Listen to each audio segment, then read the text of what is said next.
Bonjour. Aujourd'hui, je vous fais découvrir un des quartiers patrimoniaux les moins connus de Gatineau, le quartier du Moulin, qu'on appelle aussi le quartier sous le charme de l'Angleterre, de la Nouvelle-Angleterre, puisque c'est des Américains qui vont venir s'établir ici en 1926 et on a voulu reconstruire l'atmosphère de la Nouvelle-Angleterre.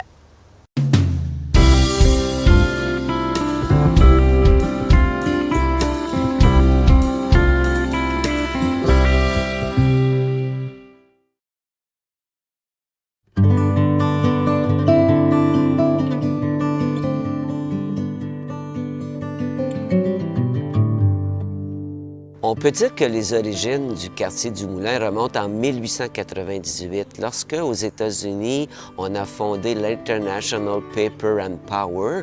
C'est le regroupement d'une vingtaine de papetières qui doivent assurer une production constante de papier pour les grands journaux de la Nouvelle-Angleterre. En 1916, on va créer une filiale au Canada, la CIP, la Canadian International Paper, qui a son siège social à Montréal.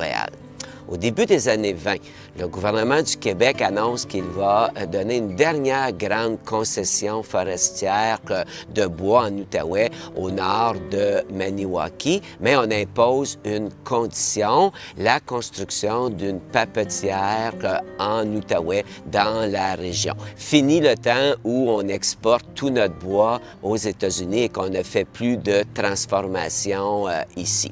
Et finalement, c'est comme ça qu'en 1925, la CIP va approcher la municipalité de Templeton-West pour exproprier les fermes qu'il y avait ici dans le secteur. Dès 1926, on va commencer à construire une immense papetière. En fait, c'est un investissement de 26 millions, une somme colossale à l'époque. Et on va aussi aménager les quartiers. Un quartier pour les ouvriers près de la rivière des Outaouais, un magnifique quartier pour les cadres et un autre quartier pour, on pourrait dire, les contremaîtres, les petits cadres. Cette usine-là va devenir une des plus importantes du Québec et même du Canada. On va produire ici des millions de tonnes à chaque jour. Et en 1989, la Compagnie internationale de papier est devenue la Compagnie forestière canadien-pacifique. Il va y avoir plusieurs changements de compagnie. Et en 2011, ça va devenir la Compagnie forestière résolue et c'est toujours cette compagnie qui s'active, qui s'occupe du moulin actuellement.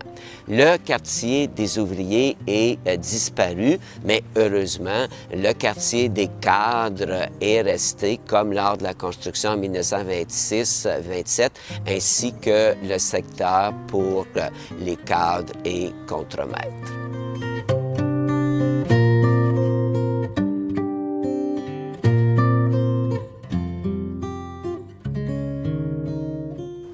Il y a quelque chose d'exceptionnel dans le quartier du Moulin.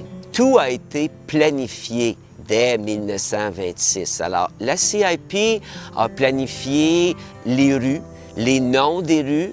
Quand on se promène dans le quartier, on remarque que tous les noms de rues sont anglophones, mais surtout réfèrent à des essences de bois, que ce soit maple, cypress.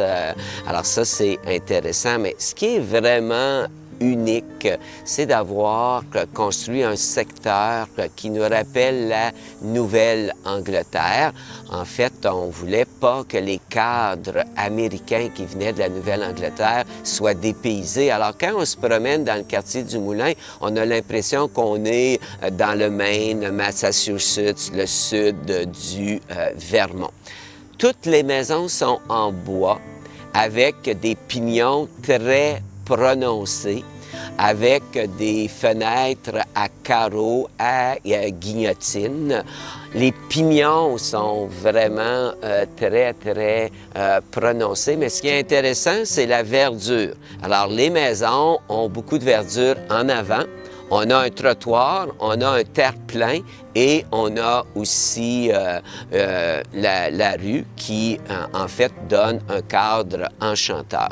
Les stationnements étaient à l'époque à l'arrière et toutes les livraisons, les éboueurs, tout ça se faisait par l'arrière parce qu'on voulait protéger les devantures. En 1996, la ville de Gatineau va créer un site du patrimoine afin de protéger ce secteur. En fait, on voulait éviter toute détérioration parce que même ici, ce qui est exceptionnel, c'est unique à Gatineau, on a même inclus les arbres. Évidemment, en 1927, on avait planté des peupliers. Au fil du temps, ils ont été remplacés par des érables argentés. Et quand il y a eu la crise du verglas en 1998, comme c'était un secteur protégé, c'est des émondeurs professionnels qui sont venus ici pour s'assurer qu'on altère le moins possible les arbres.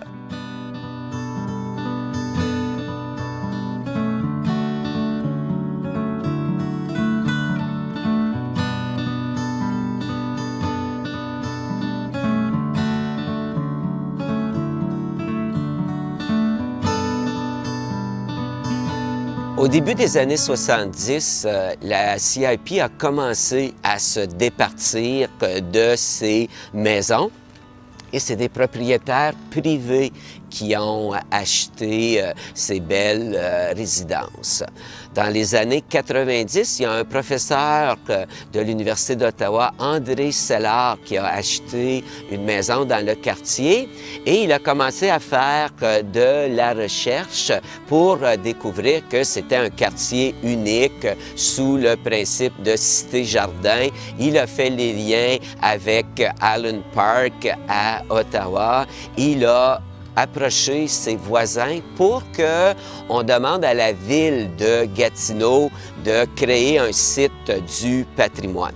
Il faut savoir que l'ancienne ville de Gatineau n'était pas celle qui était le plus préoccupée par son patrimoine, mais on peut dire qu'il y a eu des consultations et que les élus municipaux ont été sensibilisés par le caractère unique Nouvelle-Angleterre du secteur. Et en 1996, on a non seulement créé un site du patrimoine ici, mais aussi à Pointe-Gatineau, là, près de l'église Saint-François-de-Sales, et aussi le collège Saint-Alexandre.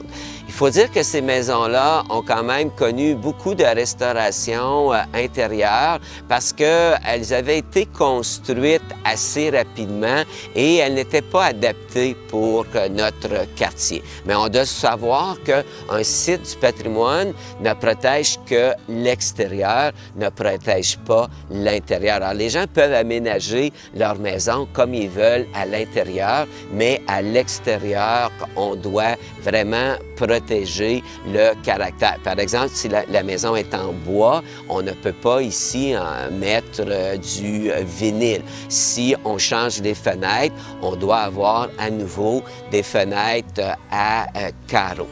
Dernier détail intéressant, les volets. On peut remarquer qu'il y a des décorations à l'intérieur des volets et particulièrement intéressant, plusieurs des volets ont des épinettes. C'était le symbole de la CIP parce que le bois qui alimentait l'usine ici était surtout de l'épinette noire. Alors, quand on se promène dans la rue, c'est pas le genre de petits détails qu'on remarque, mais ça vous indique à quel point tout a été planifié.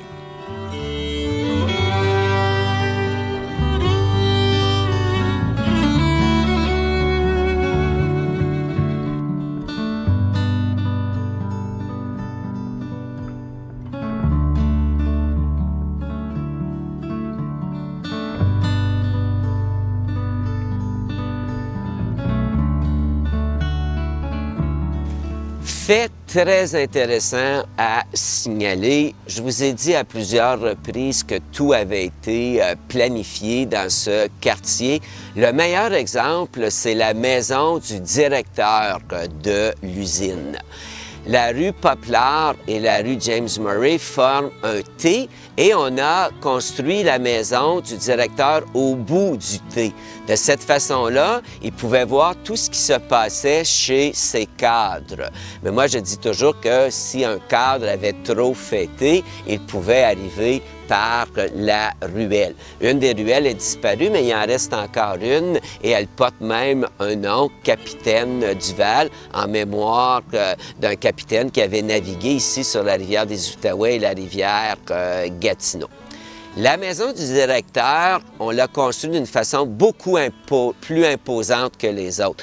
En fait, la charpente est plus imposante, mais aussi, on a construit un immense toit en pente pour vraiment donner plus de prestance à la maison, avec 2 grandes cheminées. Et ce qui est intéressant aussi, volontairement, on a construit à gauche et à droite 2 petites maisons avec pignons beaucoup moins accentués pour toujours rappeler l'importance du directeur. Ce qui est intéressant aussi, la rue en face de la maison porte le nom de James Murray. Autrefois, ça a été le premier directeur de l'usine entre 1926 et 1930.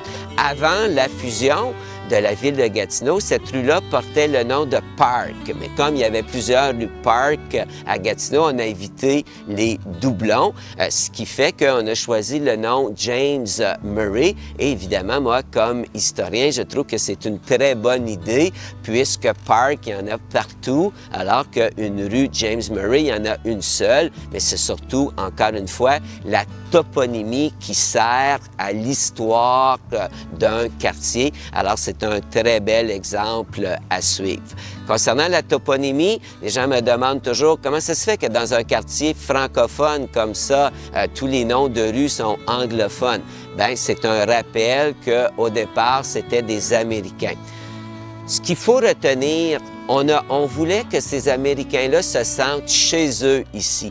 Alors, quand ils vivaient dans le quartier du Moulin, ils n'avaient pas l'impression de vivre au Québec. Ils avaient l'impression de vivre aux États-Unis parce qu'ils avaient leur propre... Cette communauté-là avait ses propres églises, ses propres écoles et toutes ces activités sportives là, qui étaient si chères aux anglophones. Alors, c'est ça qui fait que ce quartier-là a un patrimoine, une histoire unique qu'on ne retrouve nulle part à Gatineau, nulle part en Outaouais.